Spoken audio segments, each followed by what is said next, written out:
But otherwise, we'll pick up where I left off when I crashed my computer on Wednesday. We'll finish up with our 3D tracker camera stuff in After Effects. So I'm going to get After Effects up and running. But we're also going to pull apart these images in Photoshop. So if you want to grab these off of Miro, either one is fine. I'll probably walk through both of them. We'll see. TBD. But we'll just kind of pull these apart into separate pieces in Photoshop and then stitch them back together in After Effects in 3D space. But I'll start picking up where I dropped the ball last class in our sample footage from Monday. So from last episode, we ended up using the tracker effect over in our little tracker window on the right-hand side here, if I can collapse some of these windows. We use the track camera function to generate this whole mess of points floating around in space on our footage.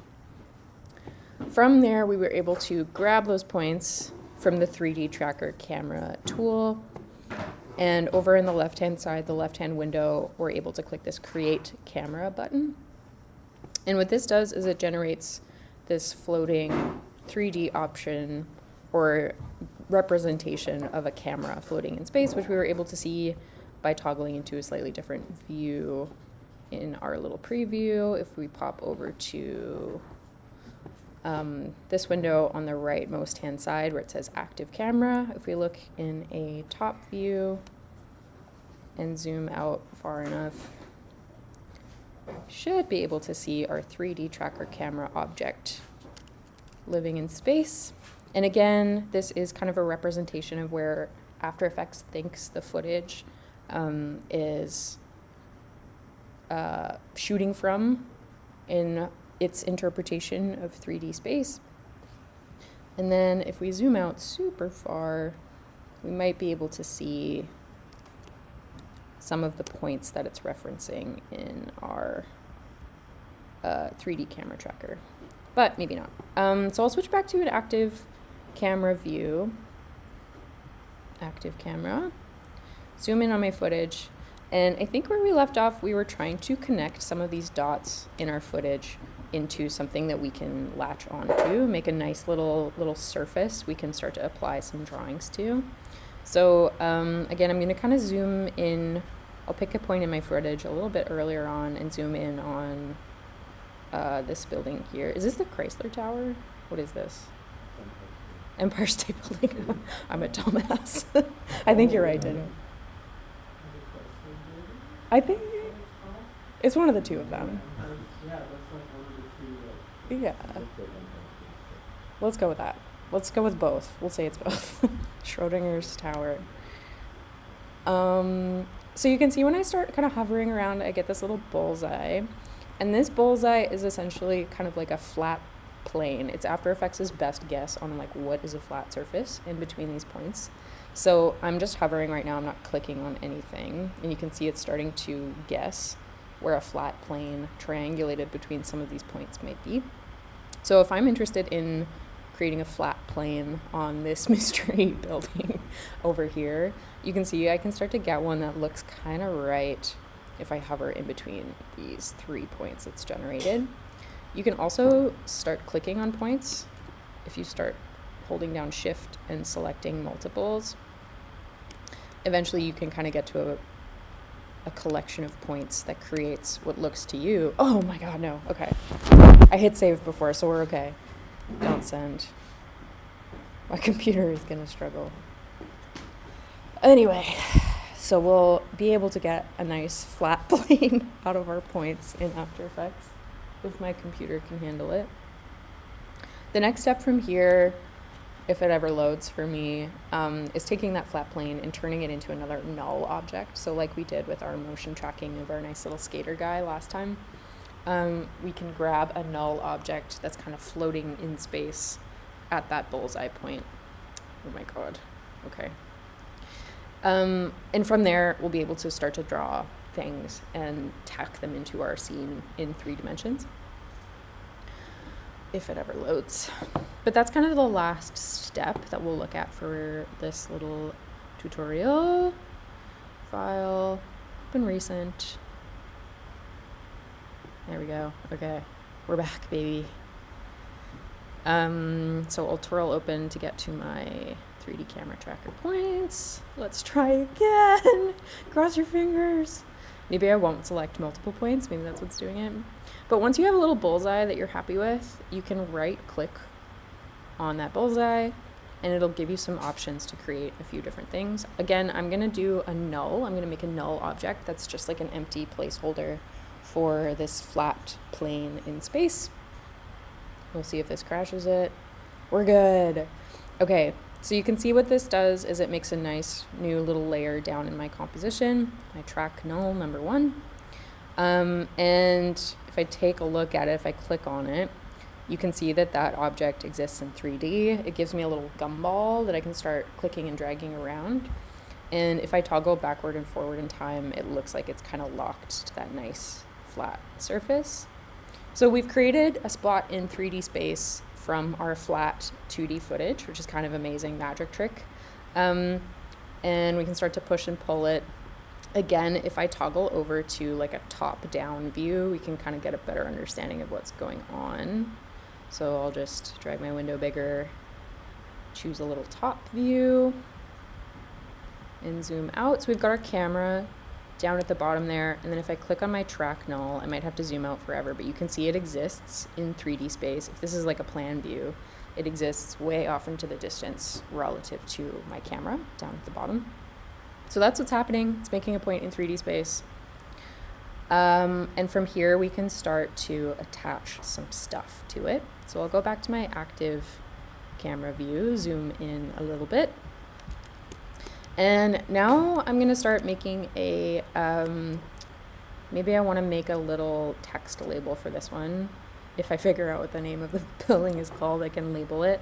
So I'm going to come up to Layer, New, Text Layer. Makes a nice empty text layer for me. I can start typing Empire State Chrysler. So I've got a new text layer. I can parent it to my null, but before I do that, I'm going to turn on one little setting that controls whether or not something exists in 3D space in After Effects. So by default, everything's kind of 2D. It's going to assume you're working on a flat surface, but there is an extra column or little button we can check on called 3D layer. And if we hover over it, it says allows this layer to be manipulated in 3 dimensions. So the icon is a cube. It's down here. It's a tiny little column. And for your text layer, it should be an empty box, but if we click inside of it, then our object becomes 3D. It's disappeared, and what's happened is it's taken that flat plane, which was kind of right in front of the camera, and it's moved it into our 3D zone of experience. So if you don't see it, it's because it's kind of floating somewhere super close to the camera instead of visible in our kind of final scene. So it exists in 3D once we've clicked the little cube. I'm going to parent it to my track null, but it might still be moving kind of like relative to where we drew it initially.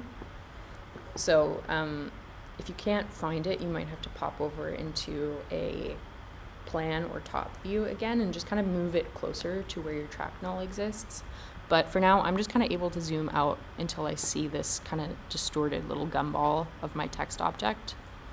And I'm just going to push it back into the Z direction, so push it into my scene, make it move a little closer to my track null. Yeah, of course. How do you center it back on this if it's kind of secured off the screen too small? Center on the footage? Oh, good question. There should be a little drop down in the bottom left-hand corner, and if you click Fit, it should recenter the footage in the middle of your screen. And if that doesn't work, it might just be because your text object is really far in front.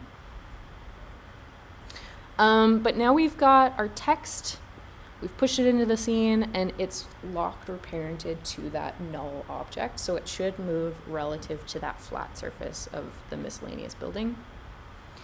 If you start to move forward and backward and it's sitting way too close to the camera, you just have to keep pushing it backward. So I'm going to move back into my top view and push that text object until it is a lot closer to my null object. I'm sure there's a smarter way to do this for you, like start drawing from the null. Maybe if we make our shape layer first and then our text layer first and parent it to the null, it'll draw it in a more reasonable place. But for our case, this is just going to be a little bit quicker. So I'm just going to push it back until it sits a little more closely to that track null. And then I'll move back into my active camera view. Zoom to fit. And now it exists kind of back there somewhere. I'm gonna have to make my text bigger because it's super tiny when we pushed it back that far. But this is essentially the gist of locating something in 3D space from 2D footage. We use those tracker camera points to make something kind of magically 3D. We can do the same for shapes as well as text. So I can come back to my camera tracker points and select a different surface. Maybe I'll zoom in on this little bridge up in front here, choose something a little closer, and find another flat plane that I like. I'll right click on this one and create another null. Now I'm going to make a new shape layer. So I'll come up to the top layer, new shape layer. I'm going to make it 3D again. So always triple check that you've turned on this little cube icon and hit OK. I'll parent it to my null, my new null. And now when I start drawing my little shape, this one exists in 3 dimensions as well. So I can push it back again into my scene if I so choose. You can also start like tracing and drawing things on top of these different surfaces. So using the pen tool. But that's the gist. That's how we start introducing things in 3 dimensions into our scene. I'm going to wrap it up there. Does anybody have any questions about that process?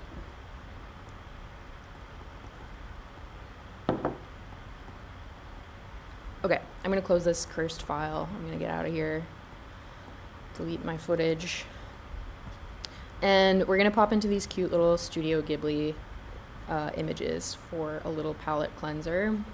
I'm going to start with the image down at the bottom because I think it should be pretty straightforward for us to use. Essentially, I'm going to take this little screen cap and pull it into a few pieces. We'll bring those into After Effects and then split them apart in 3D to give them a kind of parallax effect. And that's the same thing that Harper used in this example here that we looked at last class. He had some still images, essentially a collage, put them on different layers in After Effects, and then just push the camera forward into the scene. And by having those layers spatially separated, you can have a 2D image that starts to feel 3D due to the parallax effect, the apparent displacement or shift in an object's position when viewed from a different non-aligned perspective. So the feeling of this is essentially like when you're in a car and the foreground in front of you is moving super quickly, but the background stays almost stays put. Maybe there's a visual video we can take a look at. The mind-bending science of parallax.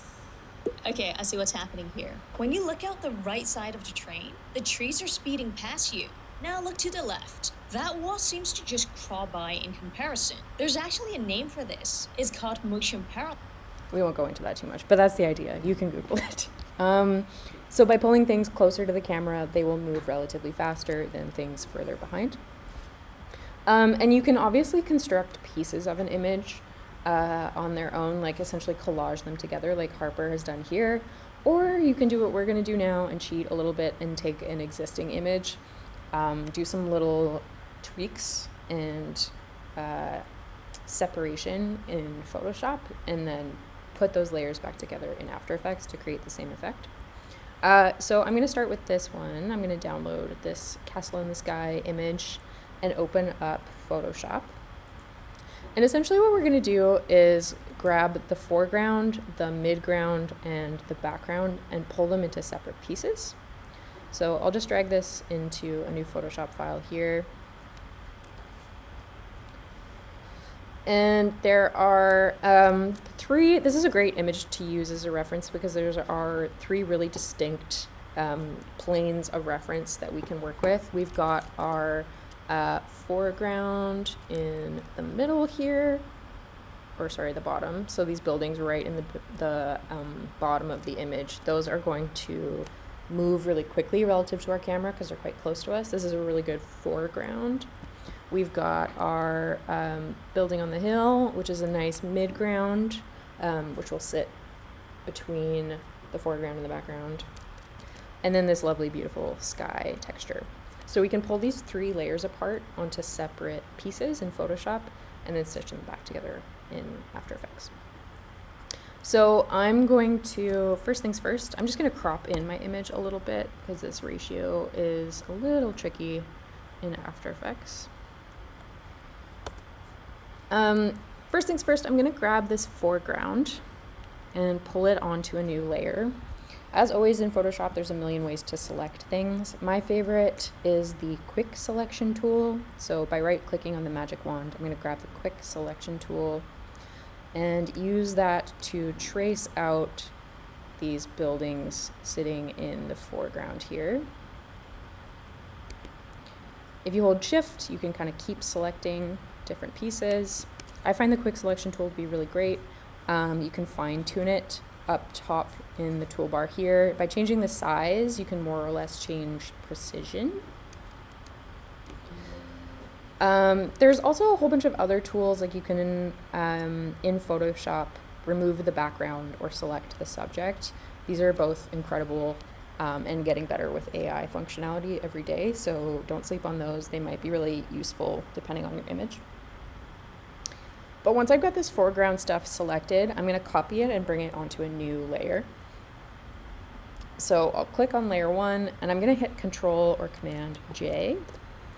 And essentially that just grabs whatever you have selected and copies it onto a new layer.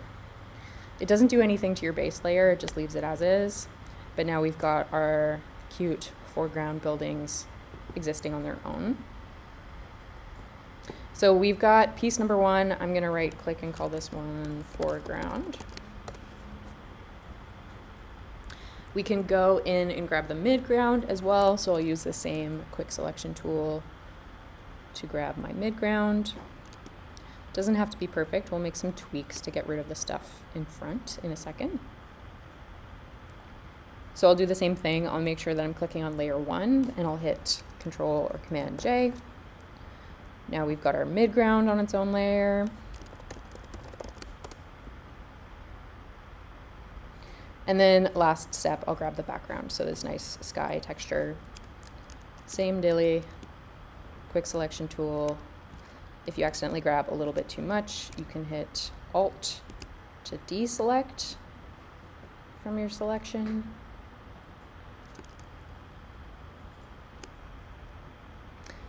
Same deal, Control or Command J. So we've got our background, our midground, and our foreground. So together, these will be able to stitch into a nice sequence, but when we start to pull things apart, if there are kind of holes or gaps, so in my sky background, for example, there's a big ass hole where all the other content used to be, it's helpful to try and fill that in as much as you can, because when you pull them apart and start looking at them from different angles, these holes or gaps might start to be visible. So I'm going to use some of Photoshop's AI tools to fill in this empty blank space on my background. I'll start with our background. The easiest way to do that is to, again, just use the quick selection tool to grab those empty spaces. Or you can do a little shortcut that I use all the time, which is to hit Control or Command and click on our little thumbnail. So the thumbnail for our layer. So Control or Command, click. That selects everything on that layer. It'll give you the precise outline of everything there. And then to grab the opposite of that, so to grab all of the empty blank space outside of the layer, you can hit Control or Command I. Maybe that shortcut has changed. Select Control Shift I. Control Shift I will give you the inverse selection. So whatever you have selected, Control Shift I will give you the opposite. That's going to let me grab this empty space here. And then from here, I'm going to use the generative fill tool. So this is Photoshop's AI. Have you guys used this much? It's kind of a banger, actually. It's getting better every day. Although I heard it from a trusted source, they're going to turn this into a paid feature. So it's not going to be free and included forever, which pisses me off. But hopefully you'll be working at places that will pay for it for you. Very techno-capitalist of them. I'm just going to hit generate without saying anything. That usually does... Oh my gosh. Is it happening already? Oh. No, I agree. Okay. Usually that'll do a pretty good job of filling in the blanks without any crazy stuff happening. Sometimes you might have to select a little bit extra, like giving it a little bit of an extra buffer will help it. Oh my goodness. Oh, that's so good. It wants to put out Turbine in Studio Ghibli. I kind of love that. What the hell? The Chrysler Tower. It's listening to me. I swear to God. That's crazy. This one looks pretty good. I'm going to choose this last one here. We'll go from there. Looks like there's a funky little patch floating in this image, so I'm just going to touch that up using the healing spot tool. That one's my go-to. She's my girl. Oops. What's going on here? Spot healing brush tool. This one's really good. I think it was designed for acne, but it's really good for Photoshop touch-ups. It might force you to rasterize your image before it'll let you do that, which is okay. I'm just gonna hit okay. That just means that it's not a smart object anymore. But we've removed the pimple in our picture, and now we have a nice solid background layer to work with and pull apart. I'm gonna do the same thing with my midground. So I'm just gonna pull the buildings out of this little midground layer so that they're not kind of like duplicated with what's sitting in the foreground as well. So I'm gonna turn on midground. I'll select my little buildings again using the quick selection tool. And then you can either do a generation right on top, or I'm actually just going to remove them entirely from this midground layer. I'm gonna hit delete. Because if they're there, the AI might look at them and then try to kind of like reinsert them into the scene in some horrible, unexpected way. So I've just deleted them from midground entirely. And I'm gonna hit generative fill with that same selection again. Generative fill. Let's see if it does another wind turbine. Sometimes it looks at the shape of what you have selected and like tries to be wise about what it puts in there. Maybe we'll get a little like howling wolf or something.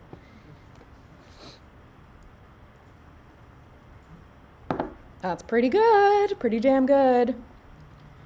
All of these look pretty good to me. If I turn off my background layer, let's see.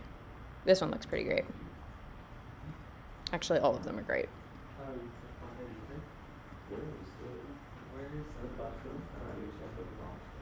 Oh, good point. Okay, so if it doesn't show up for you, it should show up automatically. Like if you have anything selected, there should be this little like floating bar that pops up. If it doesn't show up for you, I think you can turn on contextual taskbar. So window, contextual taskbar, but it should also show up under properties. So over on the right-hand side, there will hopefully be, oops. Select. If you scroll down, oh, maybe not. Maybe they've moved it. There is also a window somewhere. Maybe not. Okay. Anyway, does contextual taskbar work to turn on that little clicky guy? Are you guys in Photoshop 2026? Actually, That's probably yeah, 2022. that's why. You're in the Stone Age. Oh, that's why. Yeah, if you can download a trial or use the school computers. I think that's AI kicked in 25, I think. Sorry, fellas. You're out of luck. You can clone stamp your way out of this situation too if you need to. So, not the end of the world. Yeah, if you haven't used the clone stamp tool, I'll talk about that actually. Now's a good opportunity. Clone stamp is this little stamp icon. You can also hit S. It'll prompt you to select a layer that you want to reference. Oops. If you hit Option and click, you can get a little target that you're going to copy from. You can zoom over in space and then paint in that copied area. That's the clone stamp tool. Let you stamp part of an image onto another part of an image. So that's how we used to do it back in the Stone Age before AI. You got really good at the clone stamp tool. For those of us fortunate enough to have Photoshop 2026, we're going to export our separate layers into different pieces as PNGs. So PNGs, because they have a nice transparent background, we can start to layer them together nicely in After Effects. So I'll start with my foreground. I'll turn on my foreground layer, come up to File, Export. I'm just going to do a quick export as, export as. Export as, and make sure we choose PNG from the drop-down. And make sure that transparency is checked on. We want to make sure that we keep that transparency in the mix. I'll hit export, save it to my desktop, and I'll call this one foreground. Okay. I'll do the same with midground, so I'm just going to turn on that midground layer and then the AI generated fill that I created. We'll do another export, PNG. I'll call this one midground. And then one more time for the background layer, our pretty sky. You can export it with a wind turbine if you want. Export as. And I'll call this one background. Okay, so once that's all done, we're done in Photoshop. I'm gonna get out of here. I'm actually gonna close it all together because I don't trust After Effects. You might want to save that file if you're interested. I'm not going to. We will move back into trusty After Effects, and I'm going to drag all three of those PNGs into my little project browser on the left-hand side. So I'll grab foreground, midground, and background and drag them into my bucket. They all exist in my little bucket here. And then I'll drag all of those down onto my timeline. This will create a new composition. It'll prompt you for new composition form selection. So since I'm dragging multiple files down into my timeline here, I'm going to choose single composition. And it'll prompt you for how long you want the composition to be. Mine by default is trying to go to 2 seconds. Maybe I'll make it more like 10 seconds and hit OK. So now I've got a nice composition down at the bottom with my background, foreground, and midground. They're a little bit out of order, so I'm going to drag the background to the background. And everything should be sitting there nicely. But since we haven't told After Effects we want these in 3D, they're all just sitting on a flat 2D plane that we can't really do too much about. So for all three layers, I'm going to turn on the little 3D cube, 3D layer cube. to tell After Effects that we want these to exist in 3 dimensions.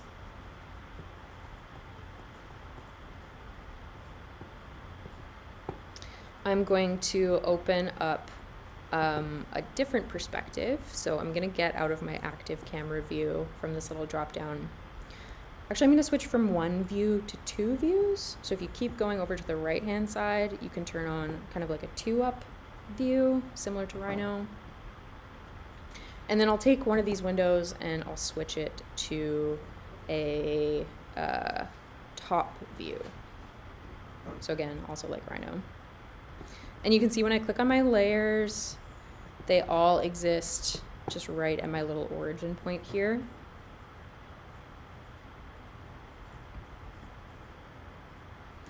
And I can grab these pieces and pull them back and forward as I choose. So I'm actually going to leave my foreground where it is. I'm going to grab my midground and push it back, and take the background and push it even further. Yeah, question. So how did you open this view again? So in your preview window right in the middle, it might not show up by default because the layout is super cramped, but if you make that window really, really big, there should be a whole bunch of drop-down views on the right-hand side. Oh, yeah. There's one that says 1 view, and you can change it to 2 views, and then the one just to the left of that lets you select kind of like your Rhino perspective. It'll be set to active camera by default, but I switched into a top view, and that was nice to pull apart these different pieces. Back in our active camera view, we should be able to switch into something like a, oh, here we go. So from that same little drop down where we were choosing active camera versus top view, there's also an option to create camera from 3D view. When we select this, this is going to create a camera object in space for us. And this camera is something that we can push and pull forward and start to animate and move around so that we can kind of like push into this 3D scene that we've created. And you can see what happens. I've got my active camera view on the left-hand side and my top view on the right-hand side. And when I start to push that camera into the scene, we get some nice 3D effects. You can also push and pull your camera up and down in 3D space to try and align a little bit better with some of your layers, if that works for you. So I'm going to switch from a top view down into a custom view. Custom view number 1. This just is a 3D perspective. Now I can start to kind of like push and pull my camera in 3 dimensions. And we have a couple options from here to make our layers sit more nicely together. You can push and pull them until they sit nicely in the frame and scale them until they look good. Or we can play around with the camera settings to control how wide of a view, how wide of a perspective the camera is taking so that these images kind of fit together a little bit better. So if I double click on my camera layer, this little pink layer on the left, it pops up with these kind of insane camera settings. It looks a little intimidating, but there's a few things that we can take a look at to control how this camera starts to interact with the scene. The 2 things that are really helpful in this perspective is the focal length. So the focal length is this little arrow or range on the bottom left-hand side here. And if you click and drag the focal length, you can see that this is controlling, if I look at my little camera diagram here, I can push and pull it. It's controlling how far out in space that picture plane is from the camera. And the other thing that's kind of helpful is the angle of view. So if I crank that up or down, that's controlling kind of a similar object here, the angle of view relative to the kind of center point or focal point.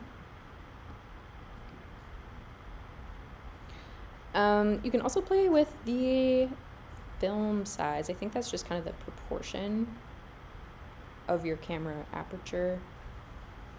So sliding all of these different values around, you can play with how the camera starts to appear. And the camera position is something we can animate as well. So I'm going to move my camera down a little bit and then rotate it up. So it starts to, okay. So it starts to look upward at these 3D objects. I'll move some of my layers a little bit closer together so they're a bit more convincing. And then from here we can animate the movement of the camera into this 3D scene. So I'll twirl open my camera down at the bottom, open up transform, and then turn on position. So I'll hit the stopwatch for position,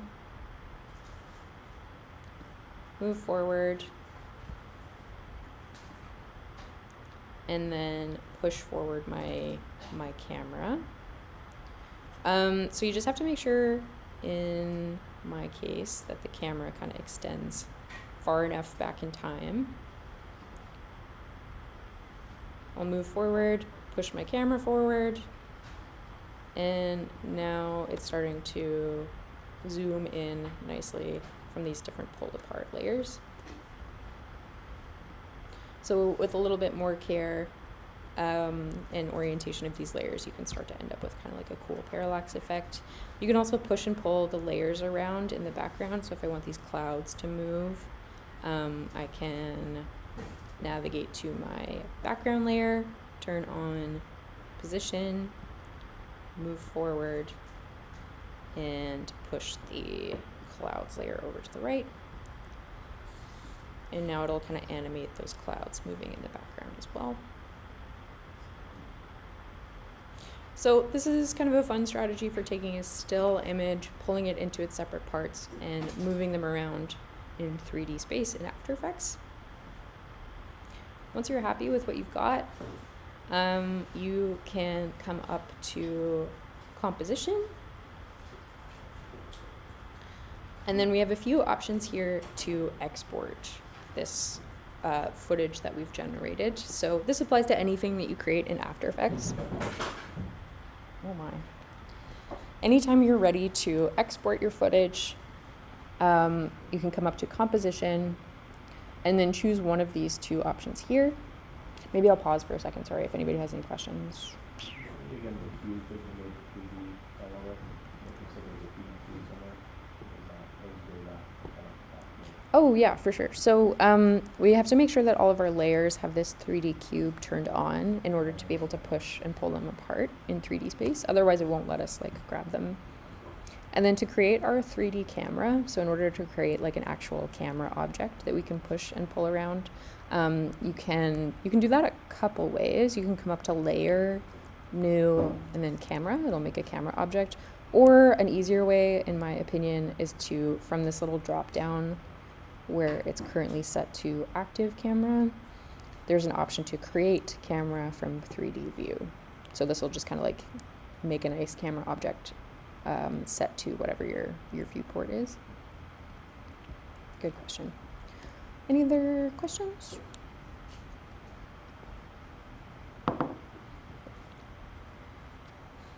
Okay, so when you're ready to export, there's a couple different options. I don't think I went over this last class. If I did, I'll do it again.